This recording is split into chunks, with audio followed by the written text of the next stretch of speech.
Jackson! Officer Jackson, move those prisoners! Officer Benton! Kitchens these staff! Officer Townsend, those rocks ain't gonna break themselves. What are you standing there for? Get moving! What are you looking at? Go on, get moving!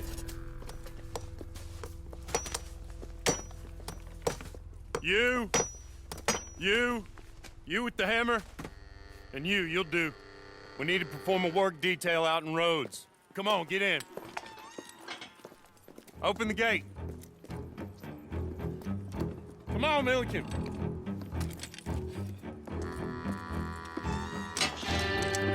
Yeah!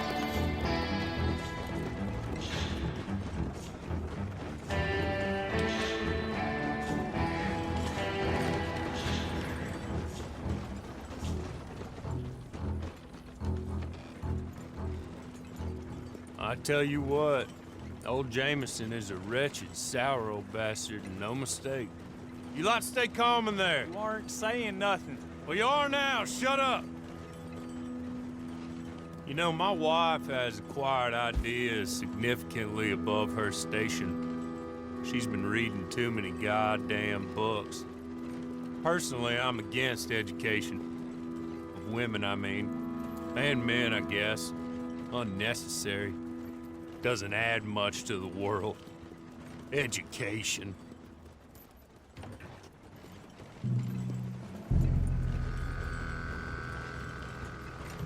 Good day, gentlemen. Oh. Don't do anything stupid. Nobody gets shot. Act like fools, and the pair of you will be dead within a minute. Now, what are your names? Jenkins and Milliken. Well, Mr. Jenkins and Mr. Milliken, throw your guns to the ground and get on down here. That's it. Very glad to meet you. It's not worth being rash. You boys get paid a salary. You get that salary whether these people escape or not. Your wives presumably want you alive. Let them out. Now, please. Okay.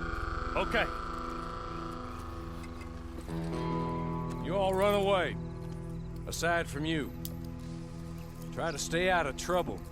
This is a stroke of good fortune for all of you. Use it.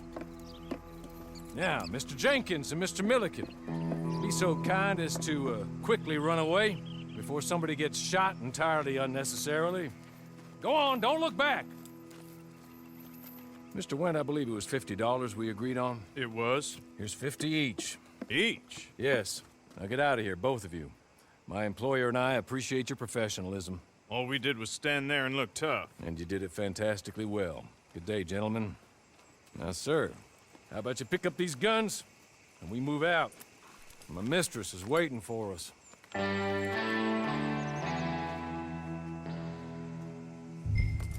Come along. Then you better get on this horse.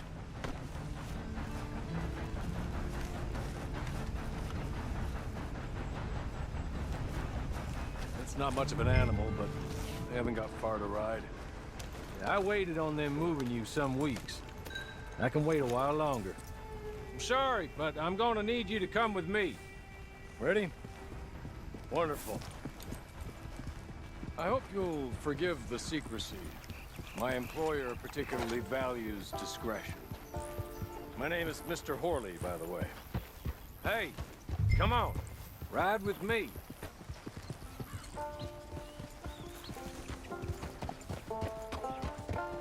"6 months at Sisika Penitentiary, awaiting a hanging for a murder you did not commit. Must have felt a whole lot longer, my friend. You still seem strong, though. I mean, doesn't look like breaking all those rocks has left you entirely broken, in body or in spirit. I hope I am right about that. Rounding you folks up, those sham trials, they were a disgrace. Made a mockery of the rule of law. Still can't quite believe they got away with it. There's others convicted when you were. Came out breathing fire. Maybe you're like that too. Guess we'll see. Or maybe you just want to put it all behind you, forget you were in there at all. That would be fine, of course, but you will listen to my mistress first. She spent a good sum getting you folks out. You owe her an audience, at least. He's just up here. There's the camp. Hitch your horse.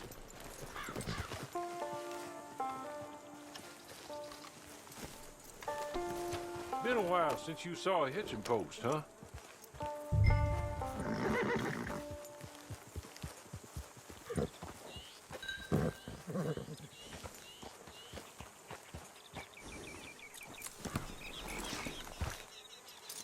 This way.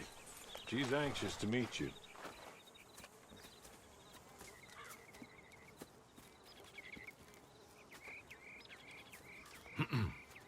Madam, we're back.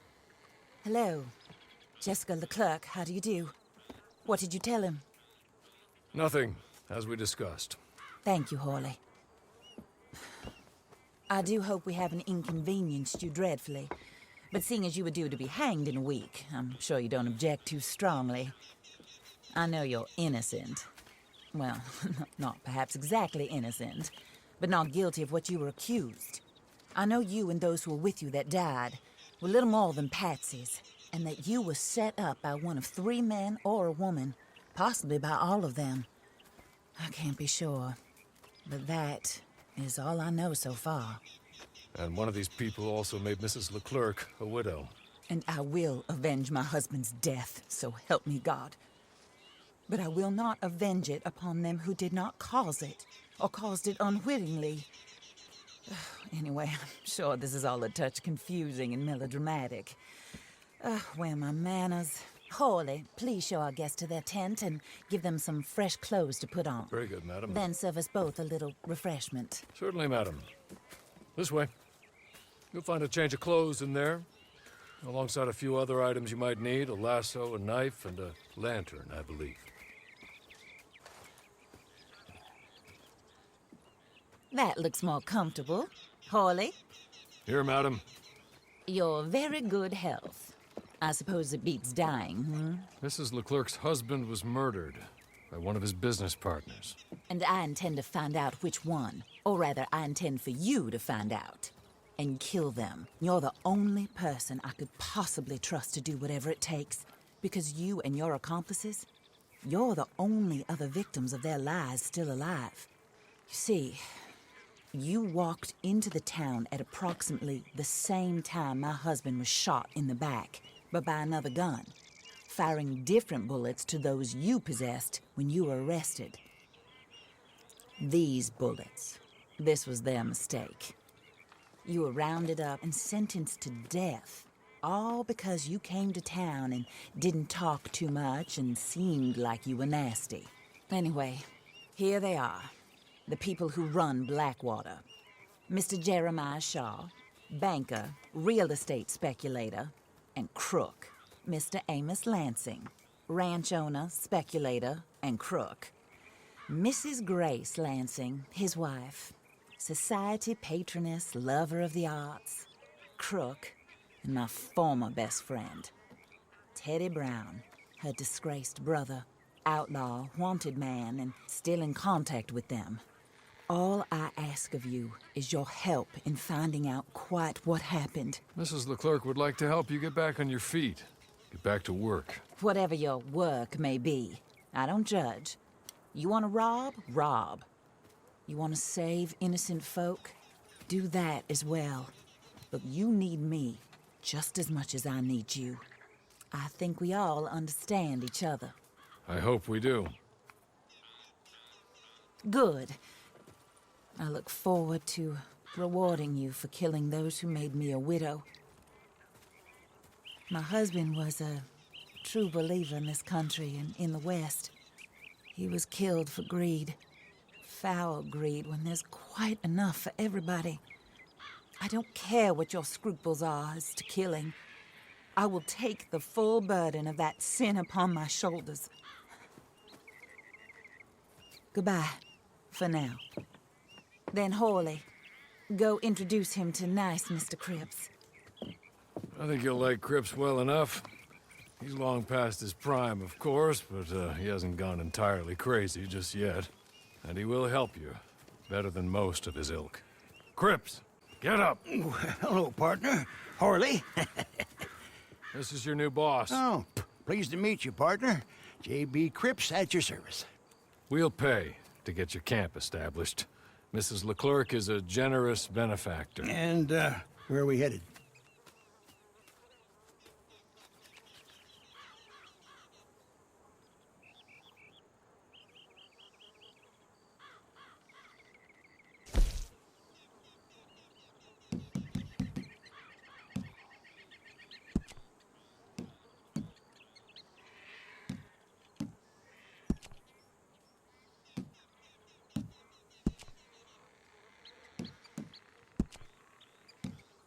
Oh, sir. While Cripps is establishing your camp, perhaps you can go to the station and see the clerk, then head to see Clay Davies. He's a horse thief, and not a terribly nice one. Then meet Cripps back at your camp. See you shortly, boss. Good luck.